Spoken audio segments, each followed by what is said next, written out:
Singer కల్పన ఈ పేరు గురించి ప్రత్యేకంగా పరిచయాలు అవసరం లేదు. హైదరాబాద్లో నివాసం ఉంటున్న కల్పన మంగళవారం అనారోగ్యానికి గురయ్యారు. 2 రోజులుగా ఆమె ఇంటి తలుపులు తెరవలేదని, ఆత్మహత్యాయత్నం చేశారనే వార్తలు వచ్చాయి. అయితే మంగళవారం సాయంత్రం కల్పన తన భర్త ఫోన్ ఎత్తకపోయేసరికి ఆయన కంగారు పడి అసోసియేషన్ సభ్యులకు సమాచారం అందించారు. వారు పోలీసులకు తెలిపారు.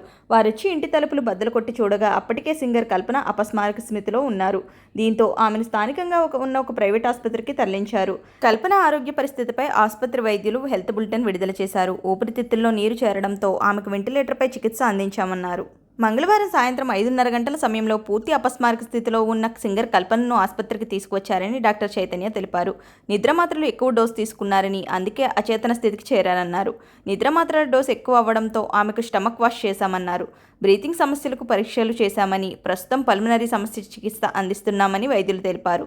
అత్యవసర పరిస్థితిలో 12 గంటల పాటు వెంటిలేటర్పై పెట్టామన్నారు. ప్రస్తుతం వెంటిలేటర్ తీసివేసి వైద్యం చేస్తున్నామని డాక్టర్లు తెలిపారు. ఆమెకు లంగ్ ఇన్ఫెక్షన్ ఉందని, ఆ సమస్యను క్లియర్ చేస్తామన్నారు. ప్రస్తుతం కల్పన ఆక్సిజన్పై ఉన్నారని, మరో 2-3 రోజుల్లో డిశ్చార్జ్ చేస్తామని డాక్టర్ చైతన్య తెలిపారు. ఇదిలా ఉండగా కల్పన ఆత్మహత్యా ప్రయత్నం అంటూ జరుగుతున్న ప్రచారాన్ని కల్పన కుమార్తె దయ ఖండించారు. సింగర్ కల్పన ఆరోగ్య పరిస్థితిపై కుమార్తె దయ బుధవారం మీడియాతో మాట్లాడారు.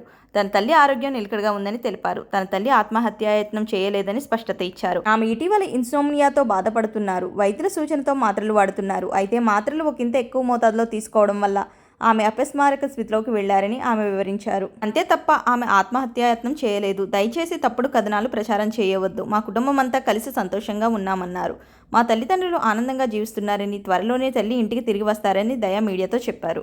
అయితే ఈ విషయంలో కల్పన స్టేట్మెంట్ను కూడా పోలీసులు సేకరించారు. తాను ఆత్మహత్యకు పాల్పడలేదని, తన కుమార్తె విషయంలో చోటు చేసుకున్న మనస్పర్ధల వల్ల, నిద్ర పట్టక అధిక మొత్తంలో నిద్రమాత్రలు వేసుకోవడం వల్ల తను అపస్మారక స్థితిలోకి వెళ్ళినట్టు కల్పన తెలిపారు. ఈ ఘటనలో ఎవరి ప్రమేయం లేదని కల్పన చెప్పినట్లు పోలీసులు పేర్కొన్నారు. ఇలాంటి మరిన్ని సినిమా అండ్ సెలబ్రిటీ అప్డేట్స్ కోసం సినిమా కబుర్లు ఛానల్ని సబ్స్క్రైబ్ చేసుకోండి. Thank you for watching.